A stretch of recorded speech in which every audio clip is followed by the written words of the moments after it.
Hi everyone, it's me Hamzain, you are watching H T reacts. Welcome back to the channel. कैसे हैं आप? सब ठीक ठाक हैं? उम्मीद करता हूँ अच्छे होंगे, खैर खैरियत से होंगे। जैसा कि आप करंट अफेयर्स में मीडिया में देख रहे होंगे, कल मैं न्यूज़ देख रहा था, जी न्यूज़ की रिपोर्ट चेक कर रहा था। शाम के शायद 5 बज रहे थे हमारे, 5:30 आपके 5। तो उसमें जो है ना, न्यूज़ दिखाई जा रही थी आईएमएफ से रिलेटेड। और फिर हम इत्तफाकन आज जो वीडियो कर रहे हैं वो भी आईएमएफ से रिलेटेड है। और सीन ऐसे है कि आईएमएफ पैसे कोई नहीं दे रहा। मतलब वो अपनी हर शर्त मनवा रही है पाकिस्तान से, या पाकिस्तानी हुकूमत से। लेकिन काइंड ऑफ अगर मैं ये कहूँ तो इस सारे सिनेरियो में जो चक्की में पिस रहे हैं वो पाकिस्तान की आवाम है। मतलब वो बेचारे टैक्स भी देते रहती हैं, हमारी आवाम जो है। और ज़रूरत की चीज़ है भाई, अब तेल, आटा, चीनी, ये सब आपको पता है हर घर की ज़रूरत है। तो ख़रीद तो पड़ता ही है, ख़रीदना पड़ता है। और इन्फ्लेशन बहुत ज़्यादा हो गई है। लेकिन मसले भी हमारे ही खड़े किए हुए हैं। मतलब हम स्टिल उन्हीं लोगों को प्रेफर करते हैं जिन्होंने ये मसले खड़े किए हैं। तो आईएमएफ जो है वो पैसे वैसे दे को ही नहीं रहा, और काइंड ऑफ नाक रगड़वा रहे। और फिर बहुत सारे तज्ज़िया निगार अपनी अपनी बातें कर रही हैं। तो आज जो वीडियो लेकर आए हैं उसका टाइटल कुछ ऐसे है कि आईएमएफ तो भारत की गोदी में खेलता हुआ बच्चा है। देखते हैं किसने कहा है ये, क्योंकि अगर वो ये काइंड ऑफ ये इंप्रेशन देना चाह रहे हैं कि आईएमएफ जो है वो इंडिया के कहने पे पैसे नहीं दे रहा, अगर ये कोई इंप्रेशन दे रहा है तो मेरा नहीं ख्याल ऐसा कुछ ठीक है। क्योंकि आईएमएफ ऑलरेडी हमें एक किस्त तो दे चुके हैं। अब एट्थ जो रिव्यू था उसके दिए थे, 9th रिव्यू के उन्होंने पैसे रोके हुए हमारे। क्योंकि वो ये कह रहे हैं तुम वादा कर ले तो देते, करते कुछ हो नहीं।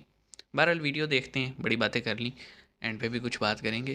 3 2 1 एंड जय हिंद दोस्तों, very warm welcome to Hindustan special channel. 1947 में भारत से आधी रात अलग हुआ देश पाकिस्तान पिछले 75 वर्षों में सबसे खराब आर्थिक दौर से गुजरा है। एक तरफ पाकिस्तान में महंगाई की दर आसमान को छू रही है, तो दूसरी तरफ वह कर्ज के बोझ तले दबा हुआ है। पाकिस्तान को उम्मीद है कि आईएमएफ उसे राहत पैकेज जारी कर देगा। इसके लिए उसने आईएमएफ के सामने घुटने टेकते हुए उसकी सारी शर्तें मान ली हैं। अब तो पाकिस्तानी सरकार ने 170 अरब के टैक्सेस पाकिस्तानी जनता पर लगा दिए हैं, जिससे पाकिस्तानी जनता की कमर टूटी हुई नजर आ रही है। कल टूटी हुई पेश कमर हुए इस मजीद टूट बजट गई से है। पाकिस्तान में महंगाई का तूफान आएगा, और पाकिस्तानी मीडिया के अनुसार पाकिस्तान की जनता इसके विरोध में सड़कों पर भी उतर सकती है।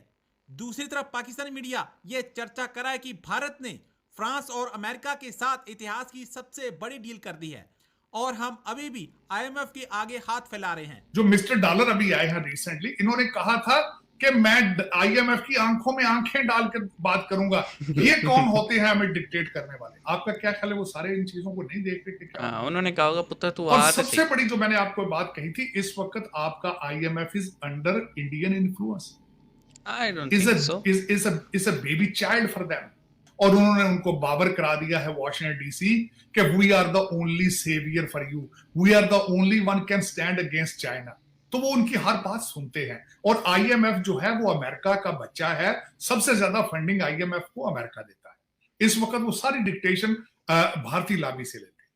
तो वो आपसे क्यों इतना लेकिन आपको प्लेट में डिक्टेशन रख के लेना हर चीज और क्यों चीज़ है, देंगे? लेकिन एक तो आपकी करप्शन की गवर्न करना स्टोरी है, और चीज़ है। दूसरा मैं आपका ये समझता हूँ। कोई लाबीइज्म नहीं है, नेशनलिज्म नहीं है। मिस्टर डॉलर ने बयान दिया, कहते जी सऊदी अरेबिया ने इसाक डार कलमे की की बात बेस हो पे रही है नहीं जी। बना था, ये कलमे की बेस पे बना। और कितने मुखलस हो यार ये कलमे वालों? मेरा तो ये क्वेश्चन है, कलमे वालों इसके साथ कितने मुखलस हो तुम? बिल्कुल भी नहीं। टिम हॉटन पे चले गए हो, और सिंध के अंदरूने सिंध पे जो बैठे हैं सैलाब वाले, उनके खेमे जो बाहर से लोगों ने दिए थे, 1 लाख खेमा उठाकर तुर्की में भेज दिया तुमने। हाँ, लेकिन क्या क्या कहा जी। दुरुस्ती फरमा रहे हैं आप। देखें आलिया शाह साहब और क्या कह सकती हैं, लेकिन मैं इतना ज़रूर कहूँगा कि ठीक है, एक इन्फ्लुएंस है इंडिया का इस वक्त यूएस पे। और जिस तरह से इकोनॉमिक बूम है, जिस तरह से डिफेंस में तरक्की हो रही है, और जिस तरह से इंडिया ने चाइना को जो है वो बीट कर दिया है हर शोबे में, और उसका इन्फ्लुएंस काफ़ी कम कर दिया है आसपास के मुल्कों में। तो अमेरिका खुश है इस चीज़ से। लेकिन आपको पता है अमेरिका कभी किसी का दोस्त नहीं रहा, ये हमेशा जो है ना, क्योंकि एक तो बैठा इतनी दूर है, तो ये हमेशा अपना फ़ायदा देखता है। जब तक किसी मुल्क से फ़ायदा मिलता रहता है ओके है, जहाँ पे थोड़ी अपने लिए ख़तरा महसूस हुआ तो बैंड बज जाती है। तो अब पाकिस्तान का ये सीन है कि पाकिस्तान को आईएमएफ पैसे देने के लिए तैयार तो है, लेकिन वो ये कह रहे हैं कि आप तकरीबन 22 दफ़ा हमारे से कर्ज़ा ले चुके हैं और 22 दफ़ा जो है ना आपने हमारी जो कमिटमेंट्स हैं वो पूरी नहीं की। तो इस वक्त वो ये कह रहे हैं कि या और उनको भी पता है कि हम कर्ज़ा नहीं देंगे तो दुनिया में कोई इन्हें पैसा नहीं देगा। तो वो इस चीज़ का पूरा पूरा फ़ायदा उठा रहे हैं कि या तो हमारी बात मानो या हम कर्ज़ा ही नहीं देंगे। अब सीन कुछ ऐसे है पाकिस्तान में, मैं आपको छोटी सी एग्जांपल देता हूँ कि लास्ट मंथ जनवरी में जब मैं अपने घर का राशन लेने के लिए गया, तो घी जो था वो अराउंड, घी तो नहीं सॉरी ऑयल यूज़ करता हूँ, तो वो अराउंड था 470 रुपीज़ पाकिस्तानी। इस मंथ में लेने के लिए गया तो सेम शॉप, इवन के स्टॉक भी सेम ही था, तो घी इस बार हमें मिला है तकरीबन 570 रुपये का, यानी अराउंड 100 रुपीज़ पड़ गए। अब आपको ये कहें कि जनाब करेंसी डी वैल्यू हुई है, उसका भी हो सकता है इफेक्ट, बिल्कुल हो सकता है, लेकिन हमारे यहाँ स्मगलिंग हो रही है, अंडरग्राउंड छुपाए जा रहे सामान को, क्योंकि सबको ये पता है कि अगले महीने रमज़ान शुरू है। तो आप हमारी कौम का आप हाल देख लें, क्योंकि उन्हें पता है अगले महीने से रमज़ान आ रहे, और रमज़ान में आपको पता है सैर व अफ्तार, सबके घर में खर्चे बढ़ जाते हैं, घी की कंजम्पशन बढ़ जाती है, ऑयल की कंजम्पशन, पकोड़े समोसे, हम चटोरे लोग भी तो हैं ना, तो उनको पता है कि लोग चाहे जेब में पैसे थोड़े ही हों लेकिन रमज़ान में खर्चा ज़रूर करते हैं। इस चीज़ को देखते हुए हमारे होनहार इस्लामी लोगों ने सामान गायब कर दिए मार्केट से। तो आप देख लें कि ठीक है, हम हुक्मरानों को तो गालियाँ देते हैं, लेकिन हमें अपने ऊपर भी नज़र थोड़ी सी रखनी चाहिए। लेकिन हम क्या ही कहें जी, एक ही थाली के चट्टे बट्टे हैं हमारे यहाँ, चाहे हुक्मरान हों, चाहे चाहे अदलिया के लोग हों, चाहे इस्टेब्लिशमेंट के हों, या चाहे अवाम हो, इन्हीं में से ये लोग आते हैं ना ऊपर।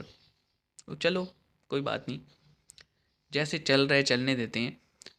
हाँ, आवाज़ ज़रूर उठाते रहेंगे, लेकिन अब आपको पता है पी का ऑर्डिनेंस आ गया है, तो आवाज़ भी सोच समझ के उठानी पड़ती है, अल्फाज बड़े देख के। बहरहाल मिलते हैं नेक्स्ट वीडियो में, अपना ख्याल रखिएगा, सी यू गाइस।